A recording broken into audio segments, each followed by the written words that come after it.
On this week's episode, Equalizer 2 surprisingly beat out Mamma Mia! Here We Go Again at the box office. A handful of high-profile trailers made their premiere at Comic-Con, and James Gunn's edgy shock humor provocateur persona from 10 years ago has landed him in some hot water. Let's dive in.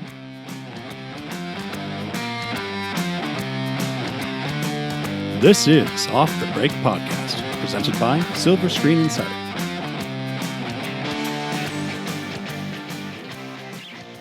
Welcome, everyone. This is Off the Break Podcast. I'm your host, Cody. With me is Kyle and Erik. Hey! Hi. Who are all heartbroken over the James Gunn drama, but we will get to that later. Yes, we will. Air our grievances later. First up, weekend box office. We had all known that I saw Mamma Mia! I can't wait to talk about it in a spoiler-rich environment. But what did the guys see this weekend? I did not go see Denzel's first ever sequel. Instead, I went and saw Sorry to Bother You. Oh. And I decided to do the same thing because it finally came to our theater, and I was not expecting it to come here. yeah, me At least neither. not as soon as it did. Mm-hmm. But I was able to go see that as well, and I enjoyed myself a lot. I did too. Yeah. There's a lot I could say about that very, very unique movie.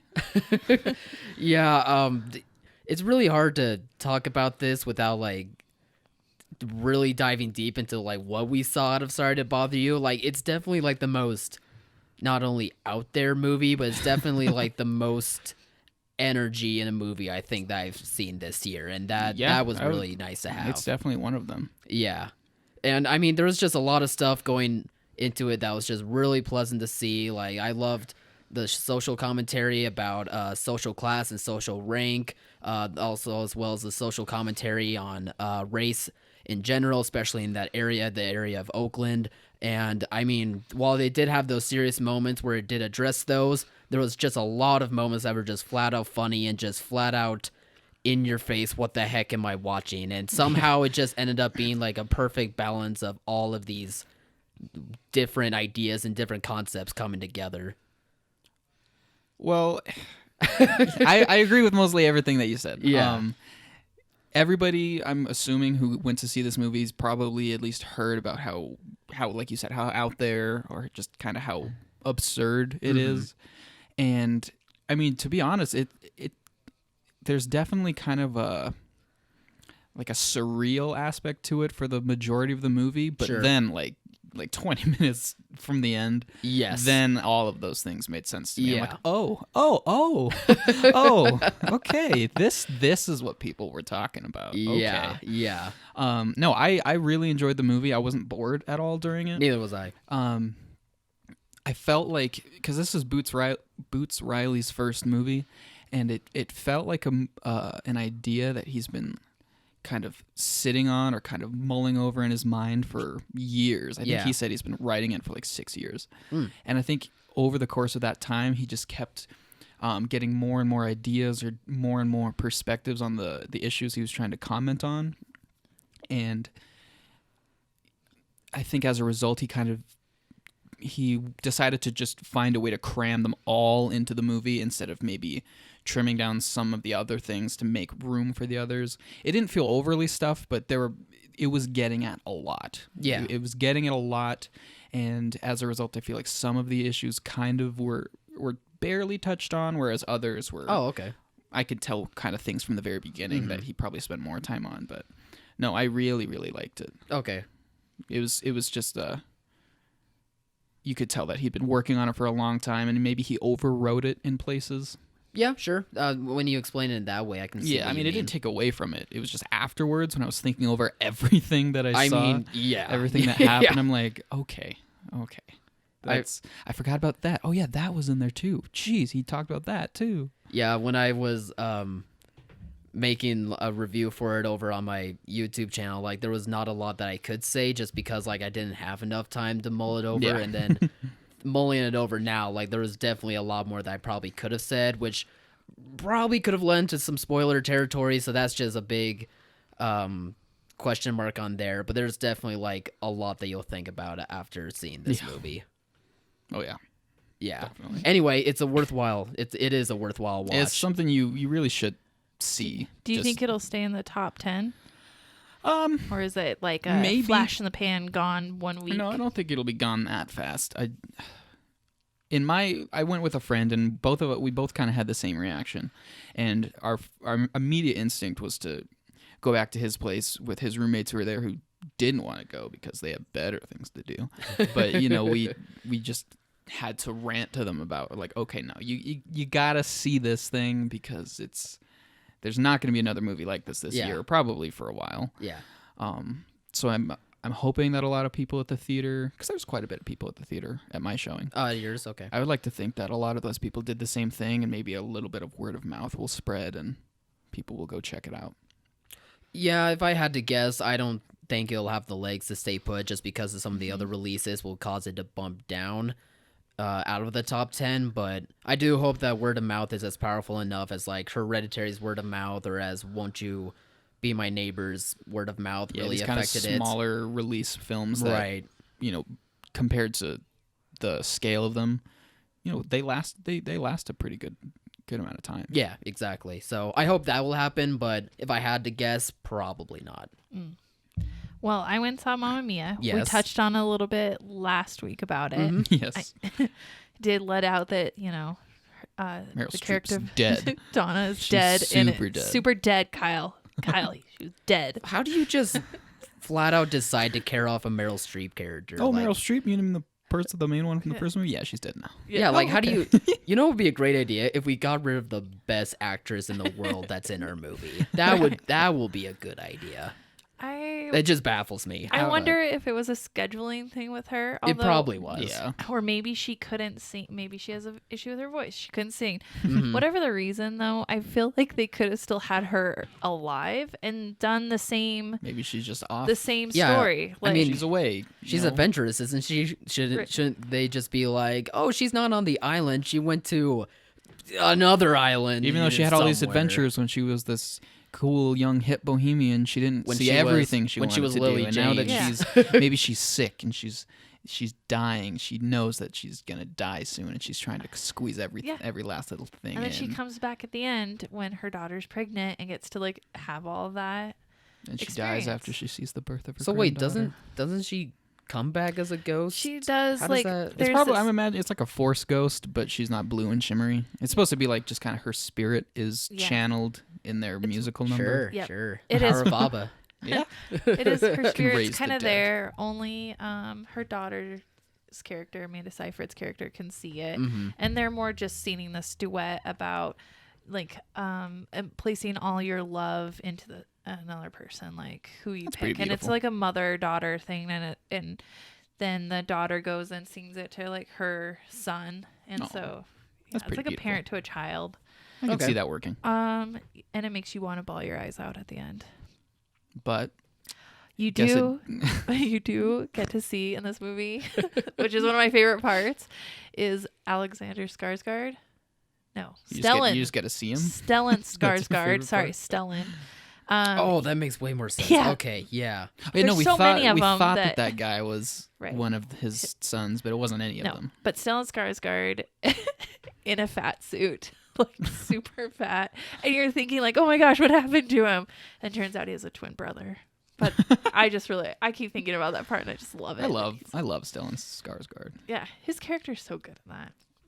Anyways, I was kind of disappointed to see it didn't perform I was better. just surprised. I thought, I guess all of the dads and grandpas really needed to see Denzel's Equalizer. first ever sequel. I mean, in all fairness, like it only beat it by another. It was so close. 1 It mil. was- Yeah, so I mean, it was just It was surprising neck to and see it neck. take first. But when you look at the numbers, it's like, well, we knew it was going to be pretty close, but we just thought Mamma Mia would take it over Equalizer. Yeah, it was a flip so of the coin. It's Yeah. surprising, but it's not surprising when you just look at it a little deeper. I'm a little surprised because in a lot of our areas that we book for and stuff, Mamma Mia just did so much better. Like, I think Mamma Mia was a picture for more of a rural, community type, Yeah, I like guess. family friendly communities, and Equalizer must have done better in cities or someplace because Or Yeah, or more people a little more people went out to see it. the first ever sequel of Denzel Washington's career. Yeah. That marketing just really drew him in. I mean, it must have. Oh man, It did better. Yeah, but I mean, yeah, it did better, but only by like a 1 mil difference. So it was neck and neck. I just It was always gonna expecting be neck Mamma and Mia neck. to do more, just because of how huge the first one As was I. But I guess some franchises, after 10 years pass, some franchises people aren't really like, oh my gosh, I never thought they'd actually make this. I need to go see it. And they're just like, wait, what? There's another one? Yeah. And Meryl Streep's dead? Yeah, I What? wonder Or if that not didn't there. hurt it. I don't know. People knew. Like, I wonder if that really didn't hurt it. I mean, Cher was great, but Cher only comes in the last 10 minutes. act of the film. Oh, And okay. the last act. And Yeah. I don't know, her character's okay. I mean, she's Yeah. grandma, but Grandma she, Cher. yeah, but she hasn't been there. Like, even in her daughter's life and then now her granddaughter's life, she hasn't been a part of it at all. And all of a sudden she just comes swooping in. It's like, I want to be a loving relative. Should have been Meryl Streep coming back from her trip. Exactly. But there, Just my there 2 must cents. have been I an haven't seen issue. either one of them, but that would have been enough to have it beat the first ever sequel of Denzel Washington's career. Maybe they needed Meryl Streep star power. I mean, you always need Meryl Streep star power. Yeah. Like, In it just in every makes film. it literally makes everything better. I think So- we can all agree to that. I don't think it'll be too hard, though, for Mission Impossible to take the #1 spot this weekend. No. I'm so excited. I am too. very excited too. I'm really excited because they've just been building them up from like the third one. At least in my opinion, they've been building up since the third one. And from the buzz that we've heard so far, like this one's the best, and it may be one of the best action movies in quite a while. And that's very exciting because the director Christopher McQuarrie and Tom Cruise especially, they really care about making authentic, awesome action set pieces. Well, I just want to see a movie that's a vehicle for just a pure movie star, because a lot of things now are driven by like brand. sure, Like, yeah. there's people love Marvel, people love Star Wars, but I love the idea of now the buzz around this being just the movie star. And that's definitely Tom Cruise and Mission Impossible. He always gives every movie his all, but Yeah. this just to the next level for him even. What they do smartly in Mission Impossible lately is that they do rely on Tom Cruise's star power still, but they also address the team. Like they make the team interesting as well. The team only gets better. Yeah, whether it's like doing stuff by themselves or whether they are working with Tom Cruise to make sure like he does have the camera set on him, like they still make that part of the movie entertaining, and you can't say that about like the first two, I don't think. Like, Yeah, well, especially three and up is where they really made sure like we Yeah. have to have this focus to happen. Because people love Simon Pegg's Benji, obviously. Oh yeah, he's but great. a lot of people went crazy for Rebecca Ferguson in Rogue Nation. Yes, And that movie, of course, it's a Mission Impossible movie. It's a really good movie. But I feel like once the initial wow factor of her breakout performance kind of faded and time went on, I think more people kind of view it as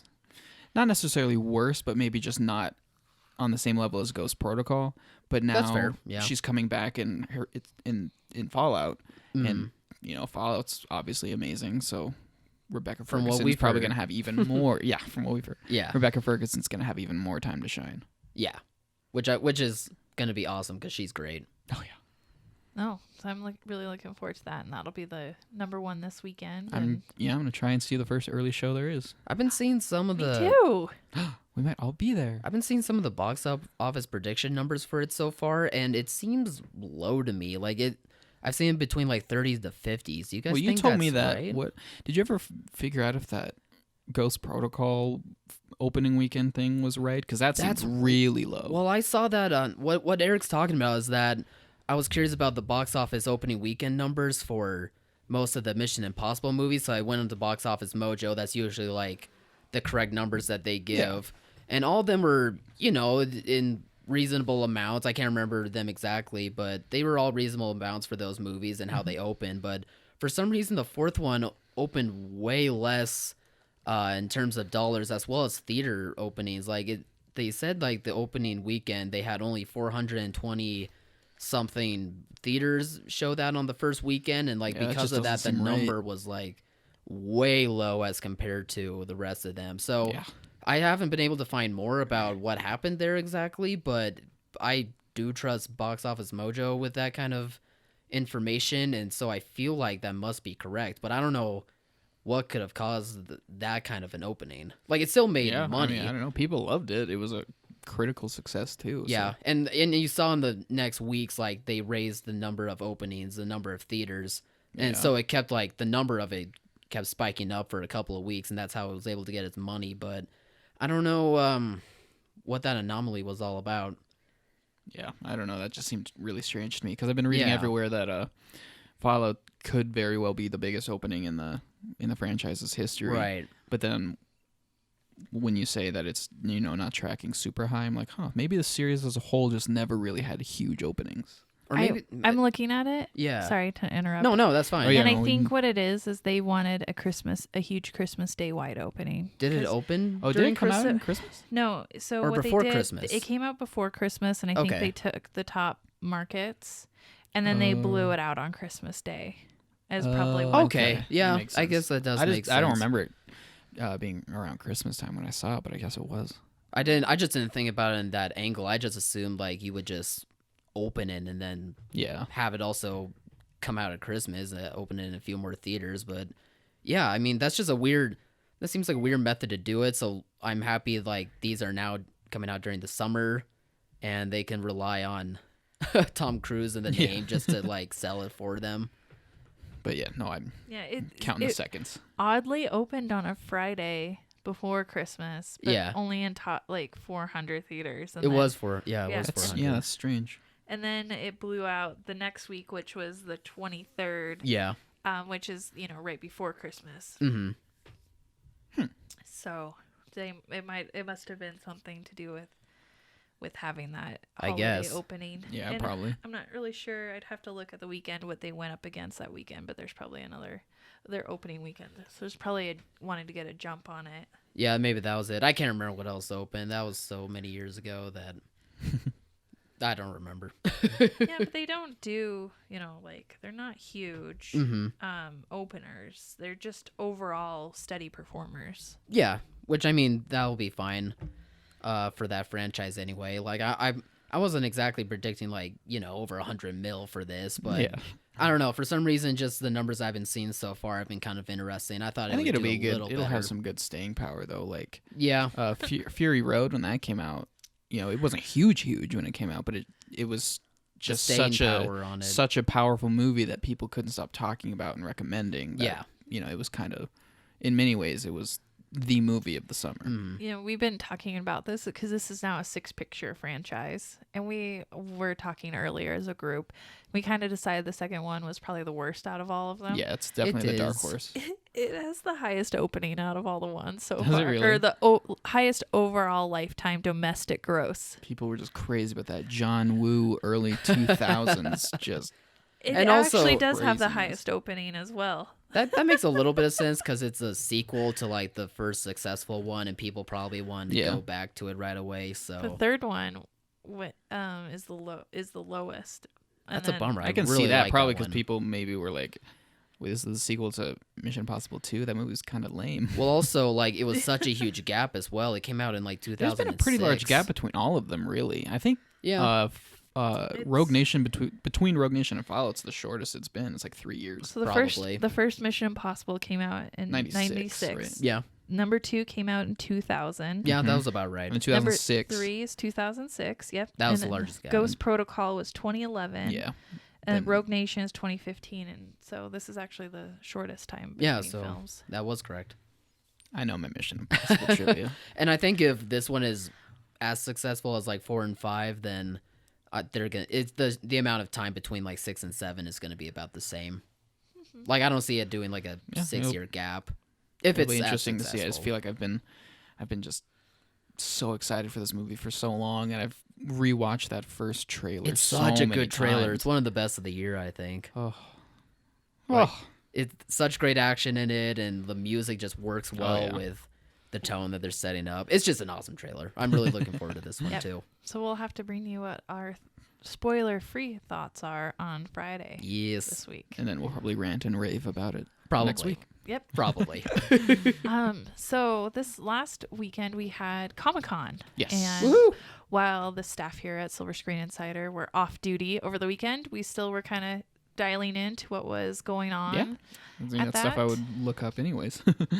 Yeah. And so there was some really kind of interesting trailer debuts. Well, Warner Brothers kind of just released a bunch. Well, back to back Warner to Bros. back to back took to over back. Comic-Con, You basically. know, I think with the absence of Disney, Yep. Warner Brothers is going to reign supreme at that. Well, Yeah, why they wouldn't had they? to. That was their chance to really bust down the doors and redeem themselves. Yeah, Oh they. my gosh. I mean, my YouTube notifications were blown up. It was Aquaman, then it was Shazam, then it was Godzilla, King of the Monsters, then it was Fantastic Beasts, Crimes of Grindelwald. I was very surprised that we saw nothing from Fox in the X-Men franchise. I thought for sure that we would see a couple like of Dark things. Phoenix. Dark Phoenix, New Mutants. Yeah, like, but I they've been guess I reshooting remember that stuff. earlier they shifted those release schedules around so much. True. Like they've just been delaying them and delaying them and delaying them. And who knows if it now with the proposed Disney Fox merger, if they're not kind of already meriting some of their policies Yeah. behind the scenes. Yeah, they probably got a lot of other things going on right now. Yeah, that's true. I didn't think about that. That's a So- good point. Who knows how their marketing is being directed or what's Mm-hmm. going on or how they're investing at this point, because it costs a lot of money to go to those things, and I'm sure Yeah. that they're trying to until this merger finally it takes shape, they're probably Yeah, just kind of. tightening everything up. That makes sense. Which of the big Warner Brothers trailers were your guys' favorite? This might You surprise have you. to pick one. This might Oh, I have to surprise you pick one? guys. Yeah, you have to pick one. But definitely Godzilla. That was my favorite trailer. I think that might have been Yeah. my favorite too. What? That You guys one are was- crazy. It was close between that. I was a huge fan of the new Fantastic Beasts trailer, but I thought that the okay. Godzilla one took it. I thought the trailer was.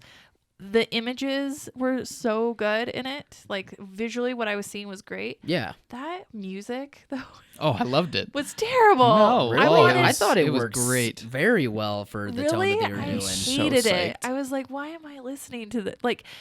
To start, there was a part where it starts, and I was like, okay, that works. But then, I think once the monsters really like come out and start, you really start seeing them. It should have been like rock music. No. No, it These- should have been for- something tougher. These are the Titans that are gonna, at least what I got, they're gonna save the world. Yeah. I They're think like the I heroes think that Godzilla we need. saves So the world. I the, don't know. the whatever. music is like this, just beautiful. Like I don't know, I loved it. It was It's beautiful, yet it builds to Yeah. the terrifyingness of It was these such monsters. a uniquely edited I thought trailer. it was Yeah. so- If it was just like a boom crash, dun, dun, dun, dun, dun, like Godzilla. rampage or something, then Yeah. that's what I expected. And then I watch, I'm like, okay, whoa, I like really, this. Yeah. I am so Oh, yeah. shocked. I yeah. did not like it at all. It's blowing I up even online wrote a note. too. Music is stupid. When I saw Oh, this no. trailer, Well, which I one could was not- which one was your favorite then? It's probably Aquaman. Aquaman, of course. See, that's my second. Come That's on. my second. I was favorite. like I it was kind of disappointed by the Aquaman trailer. really. Yeah, I wouldn't say disappointed. That's too harsh. Yeah. But I don't know. See, for me, what worked well was that it feels like James Wan knows how to handle Jason Momoa's image of Aquaman while also making a really great atmosphere of Atlantis that's similar to like the New 52 comics version of Atlantis. And I think like by combining that with some great underwater action and Jason Momoa's crazy Aquaman character, like it just made for an entertaining trailer. Like this makes me even more confident in James Wan with I'm this confident franchise. in him. I just thought that the trailer, whereas the Godzilla trailer was a pretty unique take on, a monster movie trailer. Yeah. I feel like the Aquaman trailer was a very, very basic superhero movie trailer. And because maybe I had built up in my mind that James Wan was doing something like totally different with the superhero kind of thing, that when I saw how traditional it was, I guess, it was not quite what I expected. And I okay. couldn't help but keep comparing it to Black Panther, just because they kept having these lines about, he's the king, or he has to come back and he has to fight the other person Yeah. for the throne. That's been a lot of commentary about that trailer. Is like, Yeah. oh, they're just like Black Panther, only reversed. I don't think it's Well, just like he's- Black Panther. he's I a just couldn't king. help They're but both kings. Like Yeah. that's what's Yeah. gonna happen. They're- it's just It's- people of course anyway. naturally compare them. I'm not trying to say that like, oh, it's ripping off Black Panther. I just couldn't. Yeah. I couldn't get the Black Panther similarities out of my head Yeah. when I was watching it. I thought Atlantis looked really cool, but it reminded me of when they showed Wakanda in the Black Panther trailers. It's like it looks really cool, but again, I just couldn't stop associating it with Black Panther. I didn't even. Interesting. I Okay. didn't associate it at all with Black Panther, but I don't think you're alone. I think a lot of people Mhm. did have that connection in their mind, or at least, I don't know, the visuals were similar. To me, it's just so different that I don't even see how you could make that connection. I but did love I don't know anything about Aquaman. What's the bad guy's name? It's gonna be his brother Orm, and then they have The other guy. Black Manta is also he in looks it. so cool. He looks so has cool. one of the coolest designs in So cool. in DC Comics. I think I used to see him in those old animated like Justice Friends. Oh, the Super superhero Friends. Yeah, cartoon? you Yeah. definitely did. Yeah, in that like evil lair in the Yes, swamp. yes. Yeah, I used to see him in there. I'm like, whoa, he looks just like he did in that like really cartoonish Because kid it's friendly such a cool design. cartoon It's show. such a cool But design. it doesn't look cheesy. I'm like, I am shocked they just pulled looks it so off. cool. Like Oh, it yeah. looks awesome. Anyway, I want to know why you liked it the most. it Is was it because a of tough, Jason Momoa? It was tough. I mean, think obviously. it gets I me. mean, same with me. Right. Well, it is. I think it gets me the most excited. I think overall Crimes of Grindelwald looks amazing, and I am very excited for that. But it also has kind of this sad darkness to it, and I just really so badly want a kick-ass action movie. Yeah. Like so I think that's why I'm kind of leaning more towards Aquaman right now, and why it feeds me and gets me more excited. But Crimes of Grindelwald with Nicholas Flamel at the end, and Jacob. Oh my gosh, like that character of Jacob is such an amazing grounding character. I am so in love with him. Yeah. I mean, you need him. there were a couple moments on the trailer where, you know, I had to set aside my nitpicky Harry Potter lore thing. Like, I was like, what? Okay, I don't really like the idea that Dumbledore is using the boggart from Prisoner of Azkaban. I thought that was supposed to be kind of like a non-traditional sort of kind of improvised lesson that Lupin was giving them. Right. This makes it kind of seem like, oh yeah, that's just something that their students are taught sometimes. I'm like, oh, that kind of takes away the magic there. But there are a couple moments like that. But as a whole, I don't know. I really, really liked it. Yeah. But see, this trailer felt so similar to the first trailer that we saw of Fantastic Beasts that it didn't get me any more excited than I already am. Like The first Grindelwald trailer or the first Fantastic Beasts trailer? No, the first Grindelwald trailer. Like, not to say like they're beat by beat similar, but it's just like They're felt very so similar in tone. Yeah, Yeah, they're pretty similar. and that's fine, but like it just didn't help my excitement levels to go up. It just remained where it has always been, which is like, yeah, sure, this can be a thing, I guess. Why not? So I mean, yeah, I'm sure maybe it will be a fun time. Maybe I'll change my tune when I see it. But this trailer didn't really get me as pumped as like say the other ones did. I was a little surprised at, not that there was a whole lot, but I was a little surprised at how much Johnny Depp was in the trailer. Yeah, me Like too. Because I remember we were talking before and we were all kind of convinced that Disney's going to shy away from showing Johnny Depp and play up the other people, but this trailer, you know, it shows a good amount of him. You mean Yeah. Warner's? Yeah. Yeah. Oh, good catch. I didn't even think about that. It's all going to be Disney one day. Yeah. I'm just let's be real, guys. flash forward. Let's get comfortable with our overlords. But no, I don't know. There was the music in it was super awesome, and the stakes of it felt really big. It wasn't just kind of this arbitrary fate of the world. I was pretty sold on the. I like how the marketing is suggesting that the events taking place now will affect the future. And I know that seems weird because we just had a podcast about how we don't like Marvel's interconnectedness, but this seems like, you know, way better in story, and I like that. Yeah, no, I'm just, again, I just don't know how Grindelwald's going to factor into the next 3 movies, because the I last don't shot think of he's the going to be in all the last three, shot of but- the trailer Yeah. is what I'm pretty certain is like the final showdown. They're in that, like, it looked like a Ministry of Magic courtroom kind of, and Grindelwald is talking to Newt, and he shoots some spells at him. But if they get rid of Grindelwald, I don't know what the overarching antagonist of the series is going to be. That's a good question. I have no idea. Are they going to do something with the Credence kid, who I still really don't understand? The Credence. You mean Ezra Miller? Right. Okay. Yeah. The creepy. Yeah, his whole thing from the first House of movie, Horrors like I was kid. saying, still kind of loses me when I watch it. Yeah. So maybe they're gonna make him the big bad. Maybe they'll find some way to bring in more fan service from the Harry Potter movies. I don't know. By the way, did you guys see the poster for Fantastic It was so Beasts? pretty. The white one with all the people. Yeah, the white one with all the people. Yeah, I liked it.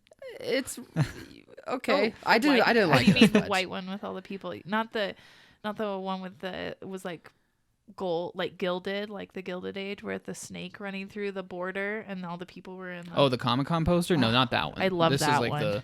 the new just Warner Brothers as one. Oh, where sheet. they're all lined up. Yeah, they're Yeah, really really that's- small, That's Yeah. so, and it's just kind of showing like, look how many people are in this movie. That's such a lame poster. I don't understand. I keep getting confused about the emphasis on the Deathly Hallows symbol, because Grindelwald has the Elder Wand, and we have Nicholas Flamel who had the stone.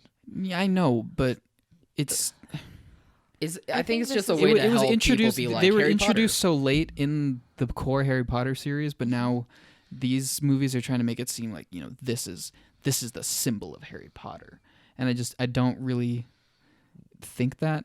You think it's they're making it the symbol of Harry Potter? I Well, feel that's like the logo, because that was in the It's first one used sheet for this a movie. lot. It's in this Right. one sheet for the movie. I don't think it shows for up Harry in the Potter, actual though. trailers. I think they're making it the Fantastic Beasts. They're all about the Elder Wand and Yeah, but- but nothing in the first movie really related to that. Now all of a sudden it seems like with this second movie of this 5-movie series, the Deathly Hallows are, you know, inseparable from the plot, and it just kind I of came like out that. of nowhere.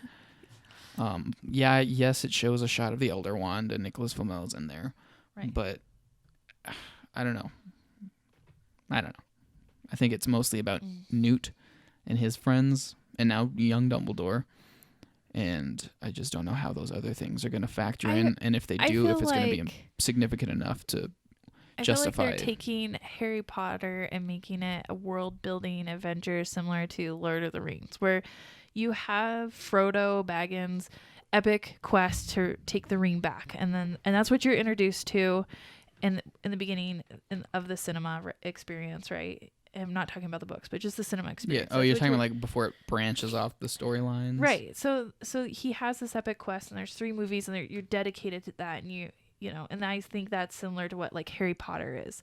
But then there's this Hobbit series, and they added a bunch of stuff.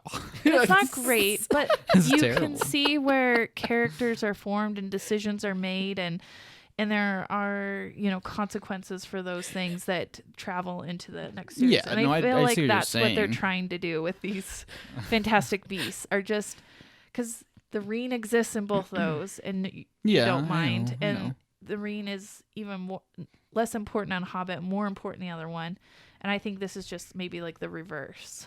You make those noises again. No, that was purely just instinctual. Oh, okay. Enjoyed Hobbit. I didn't make a conscious decision to make these noises. Anyway, keep going. I interrupted you. No, that makes sense. I think it's an effort to expand the universe, deepen it, enrich it with Yeah. these connecting motifs. But it just, I guess what I'm trying to say is that this sudden huge emphasis on the Deathly Hallows symbol seemed really out of nowhere to me. I'm sure when I see the actual movie, it'll make more sense, but just because the Deathly Hallows wasn't really even a thing until the last book and a half of Maybe the it Harry wasn't Potter a thing series. because they took care of it in this series. Yeah, maybe. I mean, it's a whole generation removed from.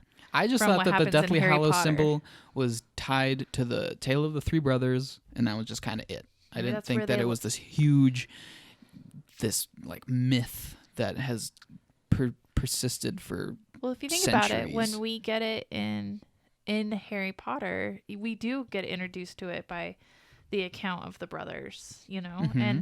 But Dumbledore kind of leads them there, kind of starts laying the groundwork for Hermione to figure that out and for them to kind of figure that out down the road.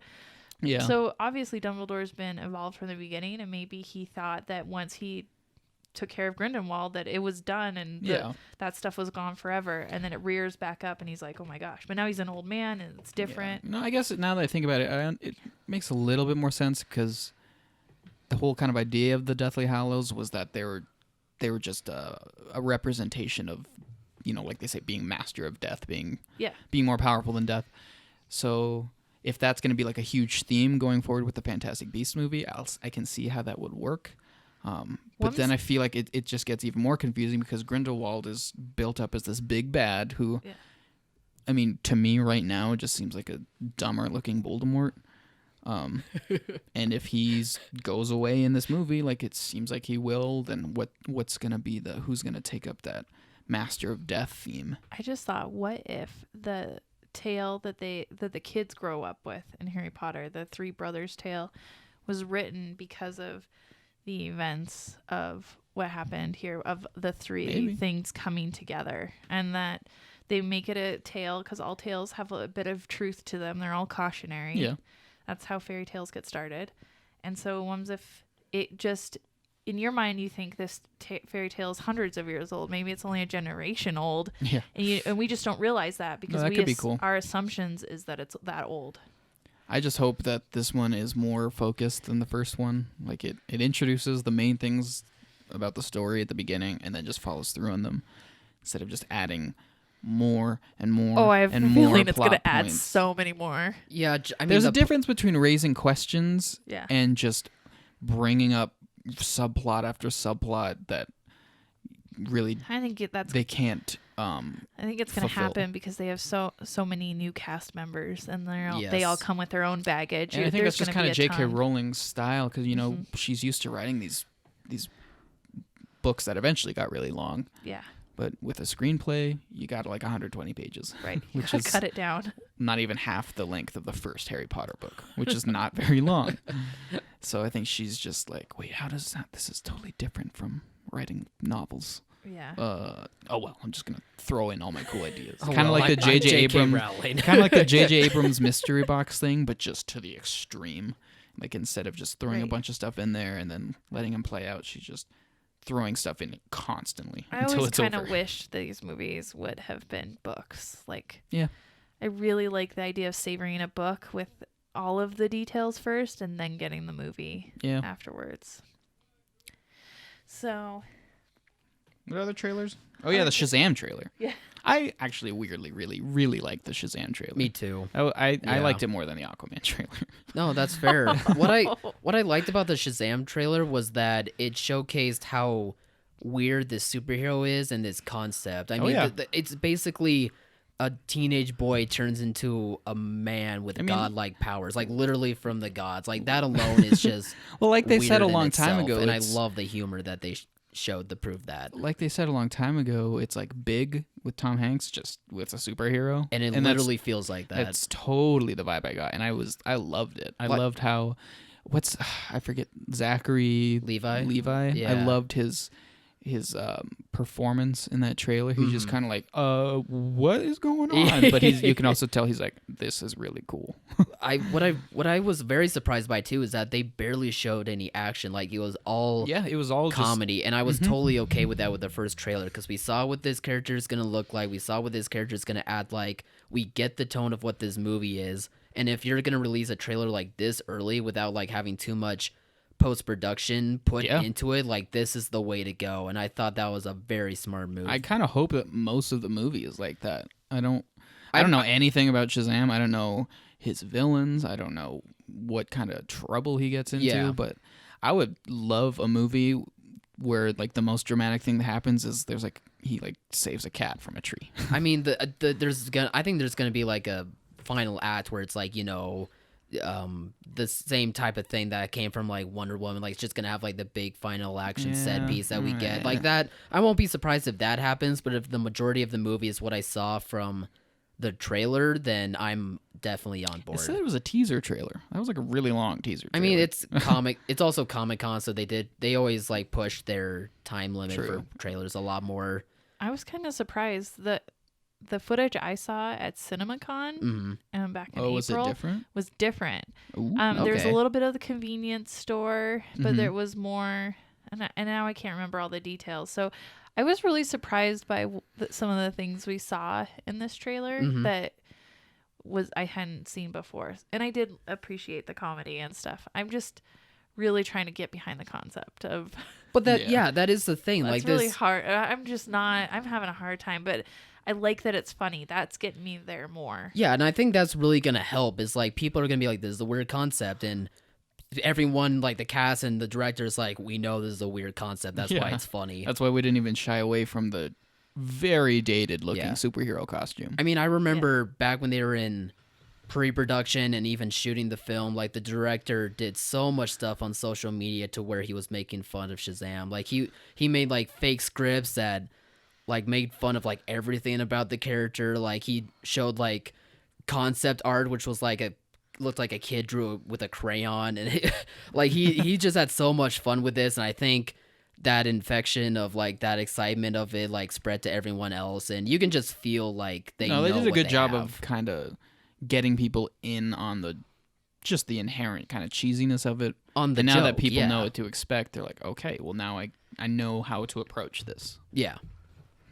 for 'Cause sure. if you approach it like any other superhero movie, it's gonna be like, this is so incredibly dorky. I mean, there's definitely interpretations of Shazam or Captain Marvel, as he used to be called, that were very serious, and some of them were cool. But like the best stuff from him is embracing like how weird this is, and you get a lot of that from the New 52 comics, which I think is what they pulled a lot from. So I'm really happy about this trailer, and I'm looking forward to seeing more later. I like how Warner's is getting it out there early. This is good. Like, Yeah.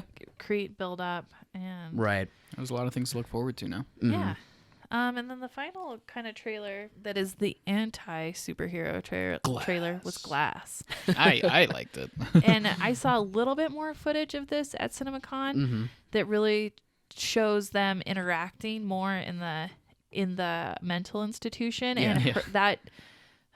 that doctor that's trying to like control them and figure okay. them out. Yeah. But I thought the trailer did excellent on touching on all those parts. Yeah, I thought that on it. cut where she says like, you're here because you believe that you're superheroes, and then it just cuts to them and they look like just these depressed, grisly, broken men just in And this then- pink room. I'm like, I and love then this. and then the one guy with the multiple personalities, the girl, yeah. is like, she laughs. And Mhm. oh, that character is so scary. I've not seen Split. Split's, I just I like can't- Split a lot. I gotta see it before I see this film. Yeah, Split's really, really good. I would also Ooh. recommend trying Unbreakable, but for me, I don't like Unbreakable as much as everyone else is. Like, I don't get the hype. I really do enjoy Split, though, but once I found out that this was a shared universe thing, like, I was, like, turned off by it, because I'm just like, I don't see this as being I necessary. can see that. Yeah, Split was so strong just as its own Yeah, thing. and then all of a sudden, like, the twist ending, quote unquote, is that it's a shared universe, and I'm just, what do you... I think you'll be really surprised when you start seeing that character's multiple personalities interact with. No, I'm super interested to That's, see With that. the that other is what guys. I'm hoping for. That is going to be the super interesting part. Because I mean, That- like yeah, you just said, yeah, I know you're not absolutely. super crazy about it, but Unbreakable is kind of, I wouldn't call it a cult movie, but It's not. It's one of there's his a most lot of praised. people who like it a lot. And I personally, I just didn't see what everyone else saw in that movie.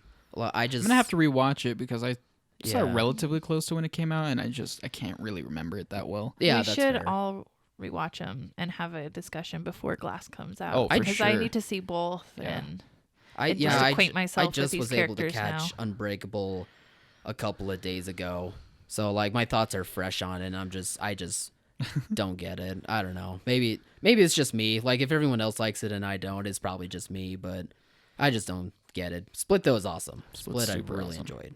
So And just James McAvoy is just you can't take your eyes off him. I No. still think that there should have been a shot for him to get like a supporting actor nomination that year. Or like 12. Yeah, like him taking like all 5 spots. Why not? I really think that performance was something else. Yeah. That's the and biggest and reason when you do why see it, I want to know what your thoughts are, Cody. Yeah. on some parts are just because it's Ugh. it's a really good performance. I know. I was not interested at all to see it before. It's not like a film I like. well, the way it was marketed, I thought it was just going to be Like And then, you know, it was it was- marketed straight up horror, but well, now it was M. Night Shyamalan's Yeah. name had kind of been tarnished for a while It's now. also in January. That's January 20th or that's whatever. dumping it was. ground Yeah, material. exactly. Like, so but I it had staying power, and people really it enjoyed did. it. And then I was like, well, maybe I should see it. I'm like, no, I don't do horror. But now Mhm. seeing the footage and the Glass trailer again, I'm like, oh, I have got to find out what this character is, because what Oh, yeah. pulls me to in that trailer and the footage I saw is James McAvoy's character and the multiple personalities and Yeah. how, because I feel like I'm getting such depth and interest that it's just I'm so curious to see what happens with it. Mhm. So. And they bring the girl back from the Oh, yeah. first one, like But dangle her in she front was of so him. good in it. Yeah, she's a great Anya actress. Taylor-Joy. I still want to see her in Thoroughbreds that came Yeah, out me earlier too. this year. Me I too. still need to check that out. So I've heard good things. yeah, definitely need to check out Split just so that I can understand Yeah. what's going on Mm. here. I have Unbreakable rented. I'm gonna probably check it out these next couple nights. Go Nice. back to it, see how much I remember. We'll have to reteam again on that. Yeah, but no, I thought those for the most part were all really good trailers in their own ways. It Sure, was a yeah. successful Comic-Con. Yeah. But one thing missing from Comic-Con Oh is yes. James Gunn. Womp womp. Ah, I feel like this has already been talked to death, but Yeah, it definitely blew up over the weekend on news. There's been so much commentary on it. We at Silver Screen Insider will put our few little in the Off the Break podcast can put our few thoughts and opinions on it, but a lot of what's been said has been said, and Yeah. it's just really unfortunate. And I for just think- people that love movies and loved Guardians of the Galaxy, it is heartbreaking. Like, you can't think about Guardians without the incredible talent of James Gunn being Yeah. associated with it. he grabbed this obscure Yes. group of superheroes, and people are like, wait, what? And they're There's now- a talking raccoon in a tree. What is this? And then it's arguably the best, sub-series Their in the household MCU. names. People are crazy for them. Yeah. And, he wrote and directed both of them. They're his babies. And now... While I didn't like Ego being the father in the second one, I'm not going to hold that against him. Oh, I loved it. Thank you, Cody. I'm not going to hold that one against him. I think it's my... If we were going to I think it's fire my him for favorite something, MCU movie. that should have been it. I think Volume 2 is my favorite MCU movie. What? Really? Volume Oh. 2 It's my is- hot take. No. Wow. Yeah. That's fascinating to me. So refreshing. Oh. It's so hot. I need to crack a window in here. No, Oh. I thought it was beautiful. I mean, there's definitely moments where it's beautiful in its own universe, but there was also moments where like it just took me out of the movie, just whether it was like beating you over the head with like the overuse of its humor or just The like stupid "it's not ripe" running joke is the most cringy joke in all of Marvel movies. I to could- me. yeah, I sure. hate that more than anything. yeah. But everything else about the movie, I don't Wow. know. I just love it. That's awesome. I think did not about know it that. so much more than other movies, than other MCU movies. It was always near the top, but Yeah. it's when I really think about it. Yeah, I'd probably say it's my favorite. That's awesome. Yeah, That's awesome. I I think did it's- not know that. Oh. I just think that But You're gonna see, put like, it on your bio. But I Yeah. mean, it is going to be very unfortunate because the thing about the Guardians movies is James Gunn and how he interpreted like this part of the universe. And yeah. no matter who you put into the director's chair now, like I don't think it's going to be the same. Well, he was the voice of them all too. He Yes. wrote their dialogue in Infinity War too. Yeah. Like people maybe they don't know it, but they're probably going to realize with Guardians 3 they're not the same. Yeah, It's not just the same without him. You could say like, "Oh, they'll find somebody else," but I really do feel like This might be one of those cases. yeah, where it's they one of those can't. things you can just tell. It's just Yep. it's And- he made them. He gets them. And who knows, maybe at this point they're going to say, let's do something different with Guardians. I don't know how well that will work or not, but one thing's for sure, if they do try to repeat what James Gunn did, it's not going to work as well. I think this firing really creates a lot of questions Yeah. about how integral creators are. You've got the comic book creators intake, you've got now the director, but actors. I mean, I can't imagine a Star-Lord that's not Chris Pratt, and I think that a lot of the success of Guardians is to the casting of these great characters. Yeah. Well, cannot and be all of those replaced. actors, they've developed a very strong and specific working relationship Absolutely. with James Gunn. Right. Yeah. And All so, of them love him to death.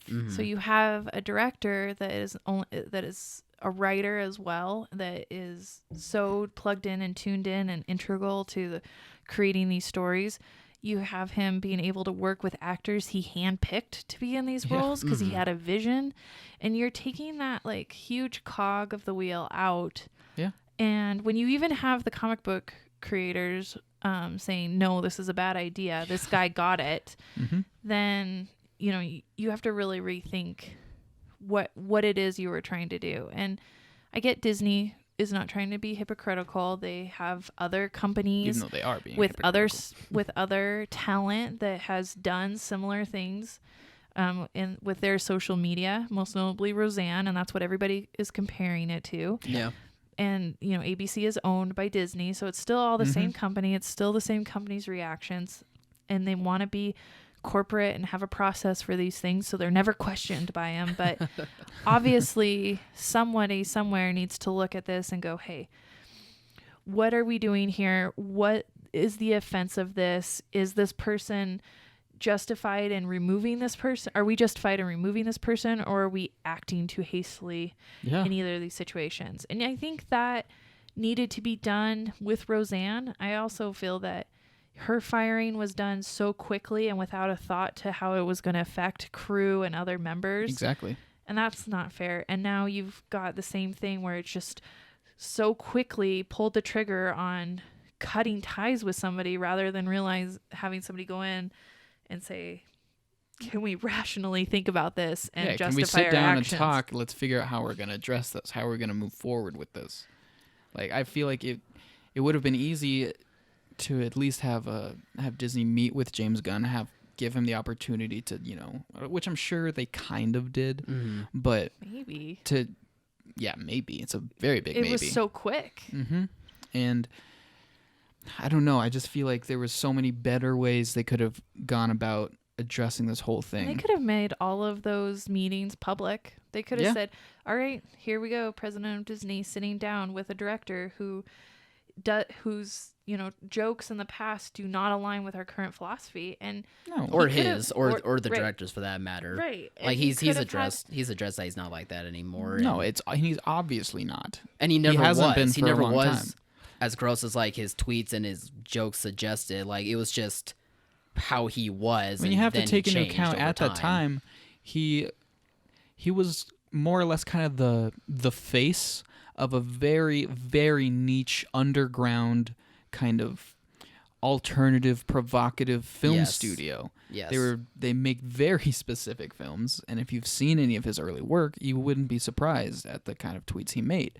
Yeah, reading them, and especially in today's climate, they're, a lot of them are pretty inexcusable. Yeah. They're not funny. They're really cringy. They're very immature, and he definitely should have deleted them a long time ago. But I feel like you would only get to the conclusion that Disney did by just not bothering to really read into the context of it, Not or looking doing at it any at sort all. And especially, non-superficial digging. and especially at the time as well, like those were during 2009, and at that point, the comedy scene, a lot of it was cringe-worthy jokes that were supposed to like take comedy to the next level, quote unquote. Well, But it's just instead, shock looking humor, which back a on lot it, of people shock don't humor, get. Like, exactly. and shock humor does not age very well, No. obviously. No, it does but, not. The whole point was you would know that he's not being genuine with these things, but he's purposefully going a step too far, Yeah. knowing that people aren't gonna laugh, but that's because there's gonna be that group of people that like his work who are gonna laugh because these other people are not gonna be able to laugh. Yeah. It's kind of convoluted, but you have to understand what he was doing, the environment he was in, and what he represented at the time with trauma entertainment. And I think Disney knew that when they hired him in the first place. Like, I don't think like they did not know about these tweets, There's but not I think a chance. Disney probably did the most thorough background check. Yeah, exactly. I think they knew who he was currently and that he wasn't like that, which is why they were confident in hiring him.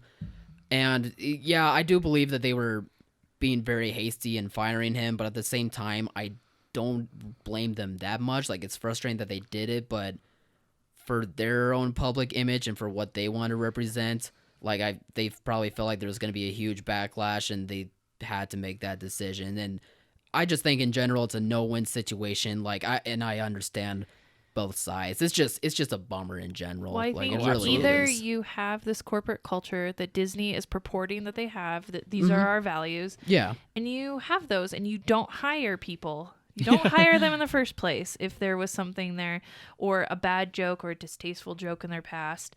Don't hire them in the first place. But if you're going to hire them, you should have some loyalty to the people you hired that created a $1 billion universe for you. I mean, that man used his creativity and poured himself into these characters, and this is years of work on an individual's part.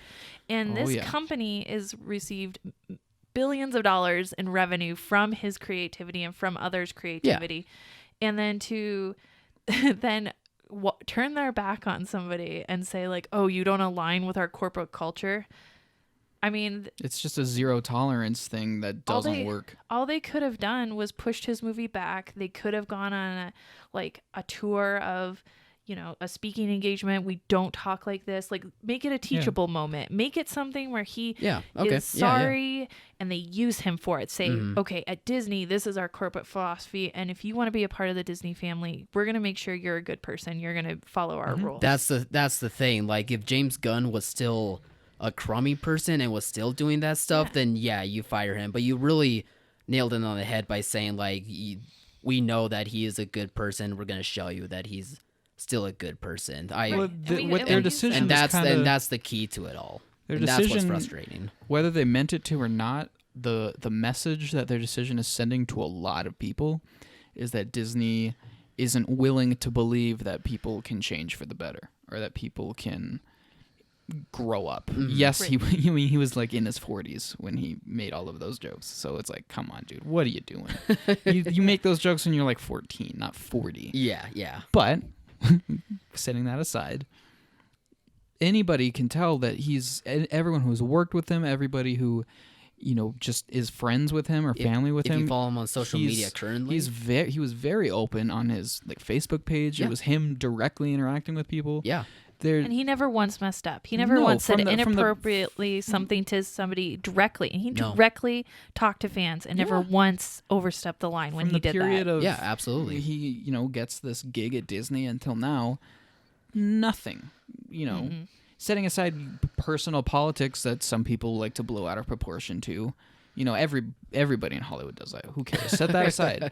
That doesn't matter. He didn't do anything that would lead you to believe that he's the kind of person that Disney must have thought he was based on those decade-old tweets.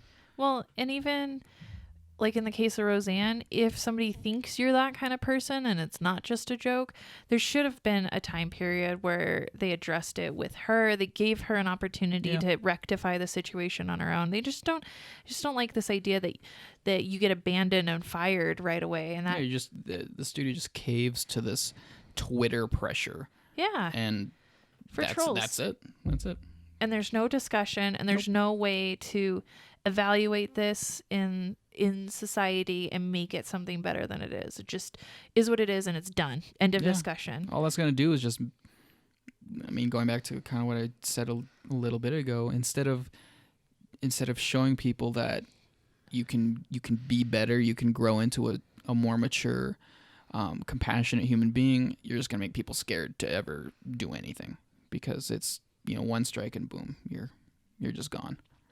Yeah, I think it'll have a big chilling effect. I mean, at this point, what incentive is there to even have a social media? I mean, on the one hand, they want you to have social media so you can grow your brand and get your followers, and they can promote their films through your stuff.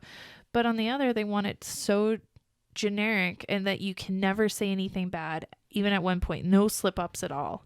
Yep. So it makes it so inauthentic to the person. Yeah. And this doesn't have to be like a liberal or conservative thing. Whatever the speech is, it should be authentic in it. Mm-hmm.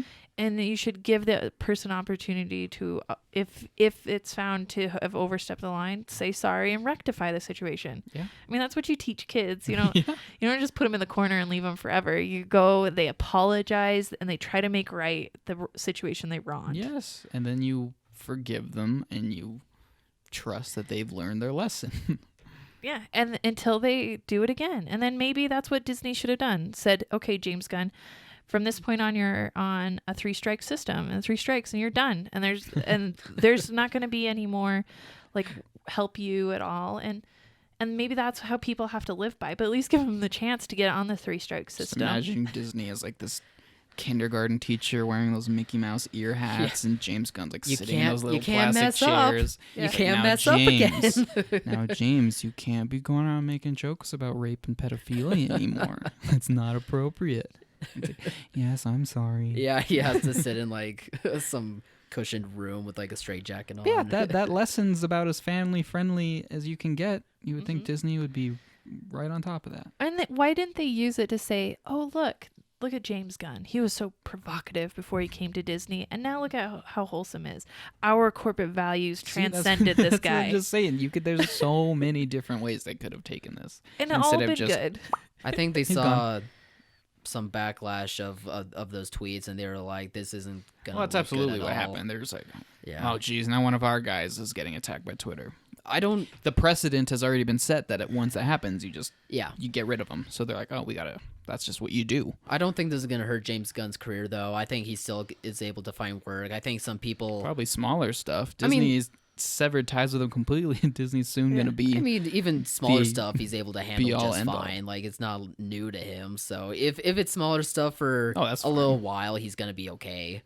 Yeah, Well, I his don't smaller think movies are anybody- amazing, but I don't think anybody's arguing that James Gunn is super hurt financially or, life-wise no, I mean, by this this. is just It's this just happened to be the scenario that's bringing all of these bigger picture questions to the surface. But it makes you wonder about all the people that you don't see behind the lines that he brings with him in this process of creating these films. Like, These people maybe he's raised up that otherwise wouldn't have gotten their chance. Or and maybe he was going to use some of these people on his next film. And, you don't know about the company and the other people that get connected with them and how that reverberates now through that industry of it. This could be, when you take down a big player, it affects a lot of people. Yeah. I just don't know what's gonna happen going forward. The petition to rehire him is like 200,000 signatures or something. Is it? Yeah. It's shooting up. I highly doubt that they'll actually rehire him, but I never really believe in fan petitions. In the first they're place. usually Like, laughable. This one, most of them are laughable. This one usually. is, I don't think it's gonna work, but It has compared it to has other a ones, good- it's a it a has a good point legitimately to it. good cause. Yeah. I think like they have a point. The last But I- petition that I actually really appreciated was the one about Jurassic World 3 and having Jay Boyna be the director instead of Colin Trevorrow. And while I think Colin Trevorrow isn't like a bad director by a sense of the means, like their explanation for them liking what they saw from Boyna's directing abilities as compared to Trevorrow's was where I was like, okay, I get that. Like that's actually a good reason for a I just think petition. that's just like a totally different thing, though. Oh yeah, it's very different. I was just making a story. I don't know. I was just saying stuff. Yeah. Yeah, I think the fan petition, in a sense, almost hurts it too. Yeah, Like, because there's a huge stigma against fan petitions because they kind of just come across as a bunch of little pissed off Whiny. nerds that didn't get yeah, exactly their head canon. Yeah. And so now they're whining, which That's is usually what it is. a lot more true than you would want to believe. But Yeah. I think right now Disney's not going to automatically change its tune. I'd be really shocked. No. Like that would be more shocking to me if they went back and rehired him right away. Yeah. I do wonder For if sure. they're going to issue their own response statement. They did already. Alan Yeah, Horn about put Alan out. Horn No, came about- out with Yeah. it. About the backlash to their Yeah. decision to fire No, him? they said. Oh no, his, not that. They Yeah. just said his our No, I knew decisions that 'cause- indefensible and Yeah. don't align with blah blah blah blah blah. I know, Yeah, whatever. Which is just such corporate speak for we Yeah. we totally knew this was happening, and only because you're complaining. Yeah, Oh, we're just dismayed by him. we just gasp. Yeah, We will never be associated with him. Don't worry. the guy that got an on-screen connection between a piece of wood tree and a talking raccoon that is like the most emotional, deep connection in all of the story. Yeah, that's the guy that is so indefensible, has no idea about It's human just- emotions. It's just ridiculous. It's not going to be the same. It's just not. Well, I mean, that was still what, a few years out. It was. I don't know the timeline, but For what? Guardians 3. Yeah. I mean, Oh, it was going to come out in a year or two, I think. 2 years. 2 years, 2020 or 2021 or something. probably. But Yeah, I don't know.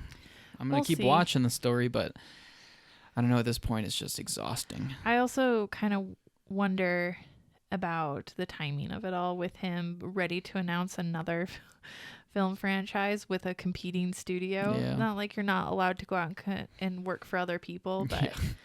Oh, Disney has some kind of secret police tracking him. I mean, maybe they just were like, let's get out. it's us or them. Yeah. Maybe It's like, let's well, get I really out wanna ahead make of this. movie. Why can't I do both? Boom. I don't really believe that to be like part No, of I the just think it's reason as fun well. to laugh about Disney yeah, conspiracy it- theories. It is, but honestly, like I don't see that as being part of the reason. I just want to know what he was gonna announce. Didn't they announce it just without him? I don't know. Oh, okay. I have no idea. Neither do I. It was all Warner Bros. I don't know what Sony does. Yeah, so I don't know, but I'm sure we'll hear about it later. Yeah, in the coming days. Yeah. Yeah, we'll have to just kind of watch this and mourn the loss of a great captain of a great franchise. I'm gonna go watch the two Guardians movies now. Just I'm should. gonna, And I'm gonna cry to watch the myself. first one. The second one doesn't exist in my book. They just go right from that one to Hurtful. That is way Infinity too War. harsh. That is No. way too harsh. somehow they picked up Manta on the way. That is way too. She hit their windshield like Thor. That's your version of Yeah. the timeline. It's the most beautiful human movie of the MCU. That's indisputable. That's I see where you're coming from. No, I had enough big fights, showdowns, people punching each other. I don't need that either. I just didn't want Ego being the dad. Ego's not even that big of a part of it. Yeah, he's the bad guy, but It was a big part I of just it. like the yeah, I idea. know. But the center of the movie is just Yeah. the characters finding. It's about like parenthood and family. It's not, and It's about Ego's dealing just with a sins natural of the extension of family. that central theme. I Yeah. think they could have had the movie all the same, except at the end when he destroys him, he finds out Ego was just lying about being his dad. That was all just a lie, and that his dad's still Why? really out In the there. comics, No. in the comics, Ego Yeah. isn't actually Star-Lord's dad. Defeats- It's someone that else. defeats But Star-Lord's whole character. I was fine with it. I got to see Ego the planet. I saw Kurt Russell's face on a planet. Like that scene alone, Right? I lost my mind. I screamed like a little girl in the theater just because I did not think it would happen. And Thank you, James Gunn, for giving us that beautiful image. yeah, I did not think we would get that version of Ego. And like it was a second, but it was there, and it was awesome. It was awesome. Well, on that kind of sad note, Why do we end the show on sad don't notes? know. We gotta Because work sad on things that. happen, and it's our job to tell the people. God, that's depressing. I know. Maybe next week Maybe we we'll should have a go happy watch. story about James Gunn's been rehired. Yeah, here's hoping. Let's go home and watch the lava short. Yeah, you probably don't even care about James Gunn in the first place. Yeah, probably just heartless. laugh. Heartless. I'm glad he got. No, I'm kidding. I'm very upset they got fired. I know you are. So, coming up, we'll have to talk about our Mission Impossible Fallout reactions. Yep, that's gonna be a big one. Yes. And we were going to have a trailer bonanza. We keep talking about this trailer bonanza. It may or may not happen. We talked a little last week about trailers, talked to a little bit about this trailer. Yeah, I mean, these Comic-Con trailers, I feel like, are better than the majority of the they're trailers we were going to talk about. So much better. True. And at this point, you know, they're several weeks removed. Right. So we're going to wait on the trailer bonanza till we get another. There's a fun couple one. cool things I don't remember, but Yeah. look up recent trailers, and there you go. SilverScreenInsider.com. You have trailers. Just look there. You can guess- Go down to the preview box and just hit and watch every one of them. You'll know which ones we like. There, Probably trailer not. bonanza That's okay, done. though. Yay. Yay. All right. Take care, everyone. See you later.